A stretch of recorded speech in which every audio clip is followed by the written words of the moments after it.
ہاتھ بس اب تک محدود رہ گیا ہے کہ ختم شریف پڑھ لیا، 11ویں شریف کا کھانا کھا لیا، اور جب 11ویں والے پر بمباری ہو رہی تو چپ کر کے خاموش سب بیٹھ گئے۔ 11ویں شریف دیتے رہتے، 11ویں شریف پکاتے رہتے، 11ویں شریف کھاتے رہتے۔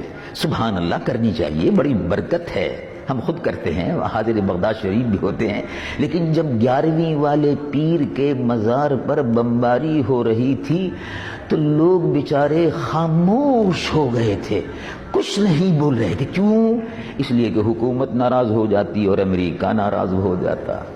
11ویں والے پیر کے مزار پر بمباری ہو رہی ہے تو ہونے دو، ان کو اس سے کوئی بحث نہیں تھی، بہت سے لوگوں کو، الا ماشاء اللہ۔ اور جو لوگ عملی طور پر عراق کی حمایت میں یا امریکہ کی مخالفت میں میدان عمل میں تھے، ان کو اسلام کے دشمن اور امریکہ کے ایجنٹ کی پروپیگنڈا کرتے تھے کہ ان کو صدام حسین سے پیسے مل گئے ہیں۔ صدام حسین تو پیسے بعد میں دیتا، پیسے تو پہلے 11ویں والے پیر دے رہے تھے، ان کا کھاتے آ رہے تھے ہم لوگ، وہ دے رہے تھے، ان کا کھا رہے تھے تو پھر انہی کا گا بھی رہے تھے۔ لیکن بہت سے لوگ ڈر کے بیٹھ گئے اور کہا کہ نہیں، یہ تو سیاسی مسئلہ ہے۔ اب لوگوں کے لیے بڑا آسان ہے کسی چیز سے جان چھڑانا ہو، نہیں یہ سیاسی مسئلہ ہے۔ اچھا بھائی، سیاسی مسئلہ کیا ہوتا ہے؟ کہاں یہ بغداد شریف پر اگر بمباری ہو رہی ہے تو اس کے خلاف احتجاج کرنا یہ بھی سیاسی مسئلہ ہے۔ اچھا تو یہ بھی سیاسی مسئلہ ہے اور حکومت بھی سیاسی مسئلہ ہے اور یہ بھی سیاسی مسئلہ ہے، تو پھر سیاسی مسئلے کس کے لیے رکھو گے بھائی؟ تو پھر یہودی سیاسی مسئلہ چلائیں گے مسلمانوں کا، پھر عیسائی مسلمانوں کا سیاسی مسئلہ چلائیں، اور ہندو مسلمانوں کا سیاسی مسئلہ حل کریں۔ سیاسی مسئلے تو مسلمانوں ہی کو حل کرنے ہوں گے۔ اگر مسلمان ہی اپنی سیاست سے خود دستبردار ہو جائے تو کہ یہودی اور عیسائی اور ہندو آ کر مسلمانوں کی سیاست کریں گے اور مسلمانوں کا نظام حکومت اور مسلمانوں کی گورنمنٹ جو ہے اس کو چلائیں گے؟ یہ تو سوچنے کی بات ہے۔ لیکن بے عقل لوگ، محدود ذہن کے لوگ، جن کا ذہن محدود ہے، انہوں نے اپنے دین کو اسی میں محدود کر لیا، بس نماز روزہ حج و زکوٰۃ ہے، اور اس کے علاوہ ان کو قرآن شریف میں کوئی اور چیز نظر ہی نہیں آتی۔ اگر نماز روزہ حج و زکوٰۃ ہی تھا تو پھر ابو بکر صدیق کو حکومت کرنے کی اور حکمراں بننے کی ضرورت کیا تھی؟ ابو بکر صدیق تو نقش بندیوں کے پیشوا ہیں، ختم خواجگان پڑھتے رہتے مسجد نبوی میں، حکومت کرنے کی کیا ضرورت تھی؟ عمر فاروق رضی اللہ عنہ مرضا کو حکومت کرنے کی کیا ضرورت تھی؟ اور راتوں کو تہجد کی نماز چھوڑ کر، مسجد نبوی چھوڑ کر، مدینے کی گلیوں میں بیواؤں اور یتیموں کے گھروں کو تلاش کرنے کی کیا ضرورت تھی؟ کبھی سوچا؟ عثمان غنی، علی مرتضیٰ، یہ خلفائے راشدین تھے، یہ مصلی پر کھڑے ہو کر نماز بھی پڑھاتے تھے، اور جیسے رسول اللہ صلی اللہ علیہ وسلم رات کو تہجد پڑھتے تھے، صحابہ تہجد پڑھتے تھے، اور دن میں جب عمل کا وقت ہوتا تھا تو میدان بدر میں جہاد کے لیے کود پڑتے تھے۔ یہ بھی سنت ہے، فقط وہی سنت نہیں ہے، نماز بھی فرض ہے، روزہ بھی فرض ہے، زکوٰۃ بھی فرض ہے، حج بھی فرض ہے، اور یہ تمام فرائض ہے، لیکن اسی کے ساتھ ساتھ جہاد بھی اس میں شامل ہے، اگرچہ فرض وہ نہیں ہے لیکن فرض کفایہ بہرحال اپنی جگہ پر موجود ہے۔ اچھا، بہرحال بات یہاں سے چلی تھی کہ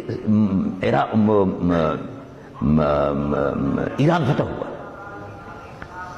فتح ہوا۔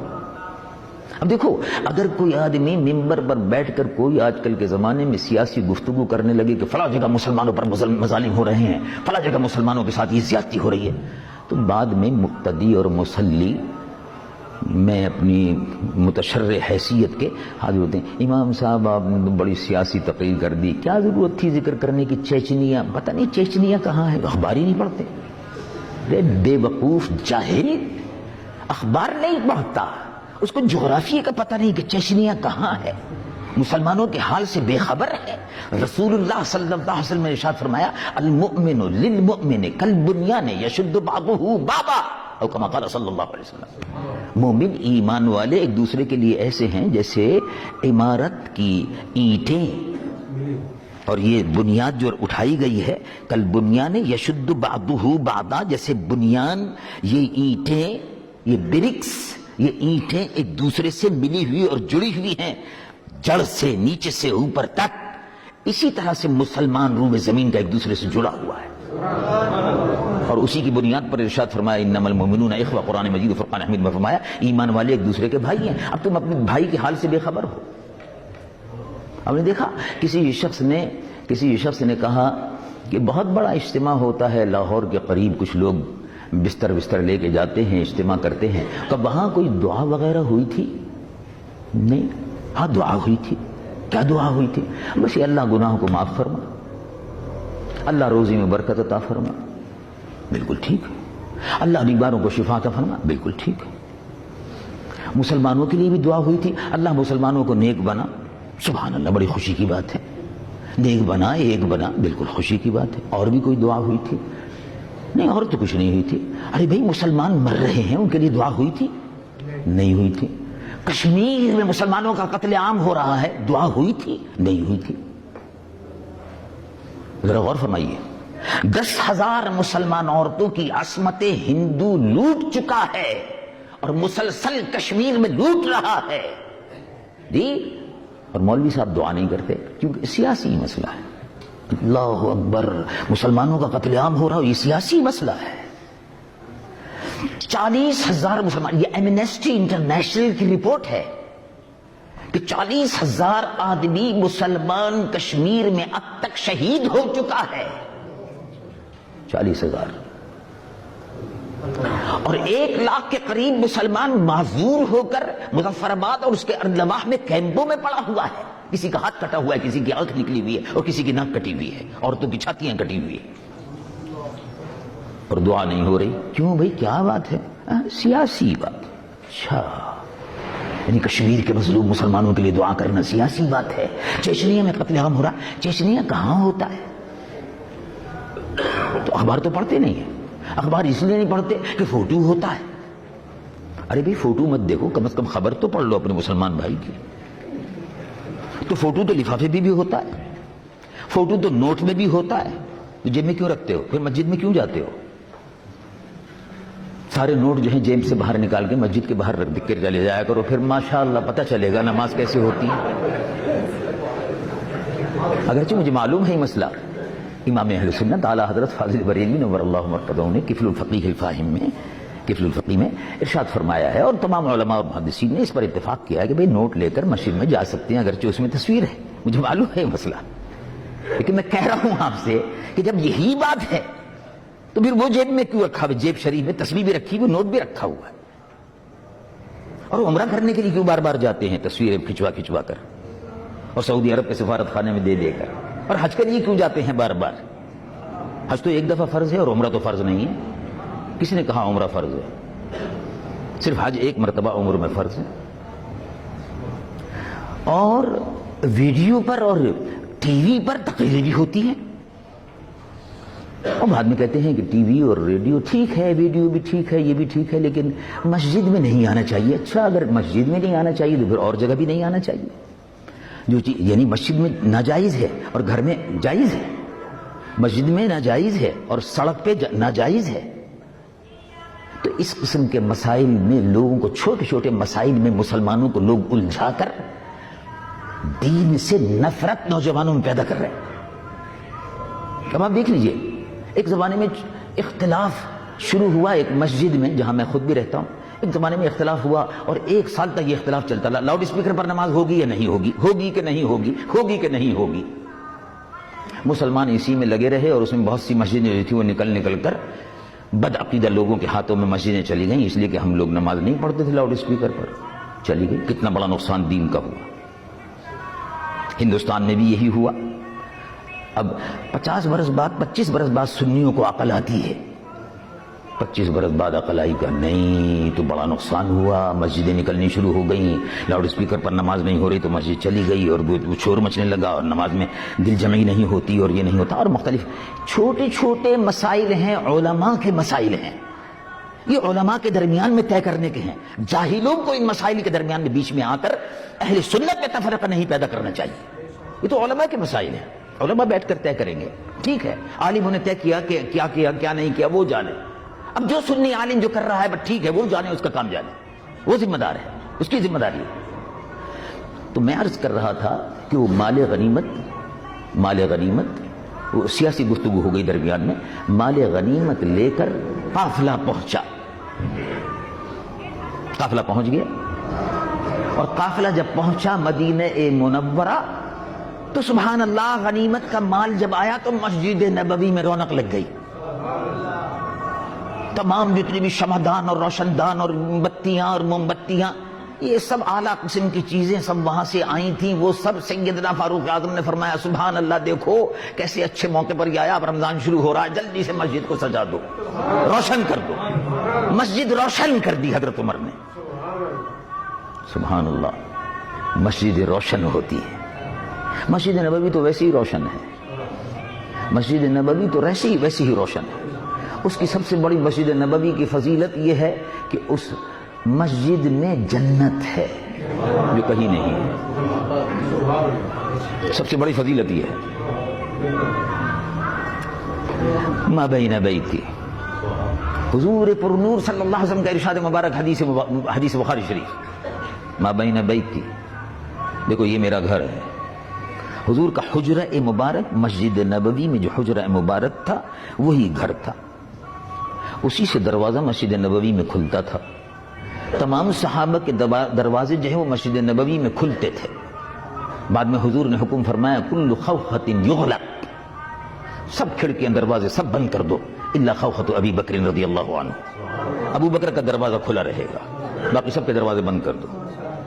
تو حضور پر نور صلی اللہ علیہ وسلم کا حجرہ مبارک کا دروازہ مسجد نبوی میں ہوتا تھا اور سیدنا ابو بکر کا دروازہ مسجد نبوی میں تھا. اس سے پہلے سارے تھے وہ سب بند کر دیے گئے. تو مسجد نبوی میں ارشاد فرمایا ما بین بیتی, دیکھو یہ میرا گھر ہے, میرا حجرہ شریف یہی ہے اور یہ میرا منبر ہے, اور یہ میرا منبر ہے. اے صحابہ, ما بین بیتی و منبری, میرے گھر کے اور میرے منبر کے درمیان میں یہ جو ٹکڑا ہے مسجد نبوی میں, روضۃ من ریاض الجنہ, یہ جنت کی کیاریوں میں سے ایک کیاری ہے. یہ مکے میں نہیں ہے, یہ مکہ شریف میں نہیں ہے, یہ بیت المقدس میں نہیں ہے, یہ کہیں نہیں ہے. اور پھر ارشاد فرمایا جب میں قیامت کے دن حشر کے میدان کی طرف اٹھ کر جا رہا ہوں گا, دائیں میرے ابو بکر ہوں گے, بائیں میرے عمر ہوں گے اور اہل بقی میری پشت پر ہوں گے. پھر میں اہل جنت المعلا, پھر میں مکہ شریف کے قبرستان جنت المعلا کے لوگوں کو اپنے ساتھ لے کر میدان حشر کی طرف جب جا رہا ہوں گا تو یہ جنت کا ٹکڑا بھی میرے ساتھ جنت میں جا رہا ہوگا. تو جس نے اس پہ نماز پڑھی اس نے جنت میں نماز پڑھی. یہ جنت کی کیاریوں میں سے ایک کیاری ہے, روضۃ من ریاض الجنہ, جنت کے ٹکڑوں میں سے ایک ٹکڑا ہے. سب سے بڑی بات یہ ہے کہ اس سے پتہ یہ چلا کہ جنت جو ہے, اب مکہ شریف چلے جاؤ جنت نہیں ملے گی, بیت المقدس ہو جاؤ جنت نہیں ملے گی, محبوب کے در پر آ جاؤ تو مل جائے گی. در محبوب پہ آ جاؤ, یا رسول اللہ صلی اللہ علیہ وسلم. تو یہ مدینہ منورہ کی خصوصیت ہے, روئے زمین پر کہیں نہیں ہے. اور بہرحال اعلیٰ حضرت امام اہل سنت محدث اور مجدد بریلوی نور اللہ مرقدہ نے بڑا صحیح فیصلہ فرمایا, ہم عشق کے بندے ہیں کیوں بات بڑھائی ہے. مدینہ منورہ کے فضائل جو ہیں وہ تم آپ سن چکے. سبحان اللہ, بڑے عالمانہ اور بڑے ایمان اور مؤثر انداز میں حضرت نے بیان فرما دی, حضرت مولانا شبیر احمد صاحب نے. تو میں جو بات عرض کر رہا تھا وہ یہ تھی کہ مدینہ منورہ شریف میں وہ آئے اور کہا بھائی مسجد نبوی کو سجا دو.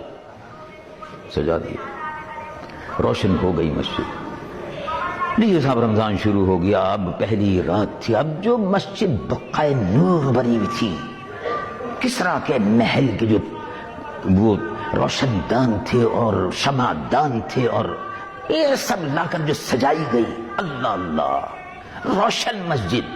حضرت علی تشریف لائے, بھائی بھائی مسجد میں روشنی کیسے ہو گئی, کس لے کر دی, یہ کیسے ہو گئی؟ اور کہا حضرت عمر نے فرمایا.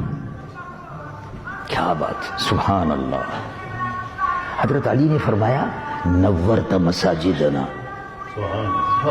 اے عمر, نورت مساجدنا یا عمر, اے عمر تو نے ہماری مسجدوں کو روشن کر دیا.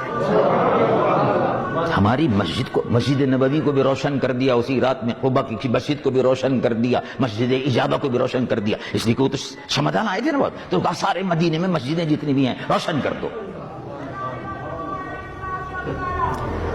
مسجدیں سب روشن ہو گئی. نورت مساجدنا یا عمر, اے عمر تم نے ہماری مسجدوں کو روشن کر دیا. نور اللہ قبرک یا عمر, اللہ تیری قبر کو روشن فرمائے. سبحان اللہ, سبحان اللہ, مبارک ہو, تمہاری مسجدیں روشن ہیں. اس کا مطلب یہ کہ تمہاری قبریں بھی روشن ہیں. یہ تو گواہی ہے, بات پکی ہے, دعا پکی ہے. حضرت عمر کے صدقے میں ہم سب روشنی کرنے والوں کو دعا مل گئی, مل گئی دعا.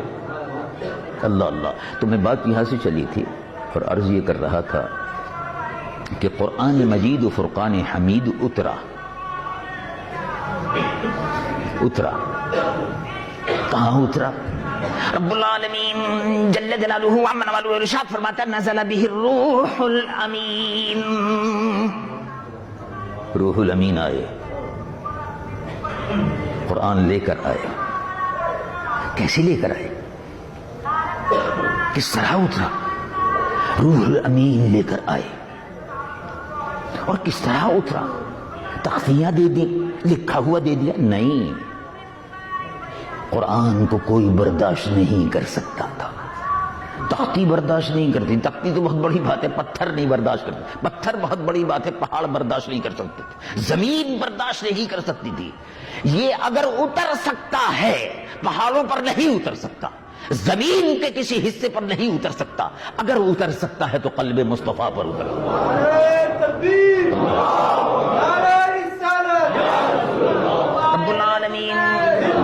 رب العالمین جل جلالہ عم نوالہ ارشاد فرماتا نزل بہ الروح الامین علی قلبک لتکون من المنذرین. قلب مصطفیٰ صلی اللہ علیہ وسلم پر یہ اترا, اور سبحان اللہ قلب مصطفیٰ سے قلب صحابہ پر منتقل ہوا.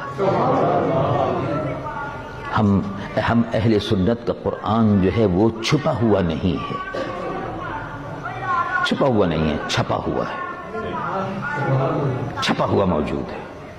کاغذوں پہ بھی چھپا ہوا ہے اور دل پہ بھی چھپا ہوا ہے, دل پہ بھی چھپا ہوا ہے. معلوم وجہ سے فیکس ہو گیا.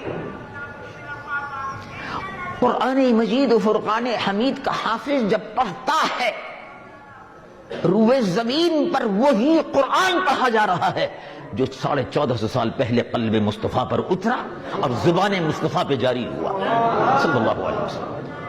اللہ تبارک و تعالی جل جلالہ عم نوالہ اس قرآن مجید و فرقان و حمید کو سننے کی اور اس پر عمل کی مجھ گناہگار و سیاہکار کو بھی توفیق عطا فرمائے. میں بھی بہت گناہگار و سیاہکار ہوں, میرے لیے بھی دعا کیجیے. اللہ تبارک و تعالی میری بھی مغفرت فرمائے, اس کی تلاوت کی برکت سے مغفرت فرمائے. عبداللہ ابن مسعود رضی اللہ عنہ وارضاہ, ہم حنفیوں کو فقہائے مدینہ میں شمار کرتے ہیں. سید الائمت سراج الامہ سیدی امام اعظم ابو حنیفہ نعمان بن ثابت رضی اللہ عنہ وارضاہ, ہم حنفیوں کے مقتدا و پیشوا رمضان المبارک کی تراویح میں ایک سپارہ سوا سپارہ پڑھتے تھے. ایک قرآن تراویح میں ختم فرماتے تھے. حضرت امام اعظم ابو حنیفہ تراویح کا ختم قرآن کرنے کے بعد, تراویح میں 20 رکعت میں پڑھنے کے بعد, اب اس کے بعد 20 رکعتیں روئے زمین پر, حضرت عمر کے وقت سے 20 رکعتیں جماعت کے ساتھ روئے زمین پر پڑھی جا رہی ہے, روئے زمین پر پڑھی جا رہی ہے, ہر جگہ پڑھی جا رہی ہے. جن کو نہ پڑھنی چاہیے تھی وہ بھی مکہ شریف میں پڑھنے پر مجبور ہیں, پڑھ لیں. مدینہ شریف میں بھی پڑھنے پر مجبور ہیں, پڑھ لیں, پڑھی جا رہی ہے. اور جو نہیں پڑھنا چاہتے بہرحال ظاہر ہے ان کو حساب تو دینا ہوگا, 20 کا حساب دینا ہوگا. یہ بالکل ایسا ہی ہے. دیکھو ہم نے اور آپ نے, اگر کوئی آدمی یہ کہتا ہے کہ وہ تو 8 ہی ہوتی ہیں 20 نہیں ہوتی, اچھا ٹھیک ہے چلو, اگر ہم نے 20 پڑھ لی تو رمضان شریف میں نفل جو ہے اس کا ثواب سنتوں کی برابر, سنتوں کا فرض کی برابر, اور فرض کا 70 فرضوں کی برابر ہے. تو چلو اچھا ٹھیک ہے، تراوی 20 رکعت نہیں ہے، اچھا ٹھیک ہے، چلو 8 ہی ہیں، تو ہم نے 12 زیادہ پڑھ لی نا، تو قیامت کے دن ثواب تو ملے گا نا، اس سے تو محروم نہیں رہے۔ اور جس نے 8 پڑھی ہیں اس سے کہا جائے گا 12 اور پوری کرو، وہ اپنا جواب خود سوچ لے۔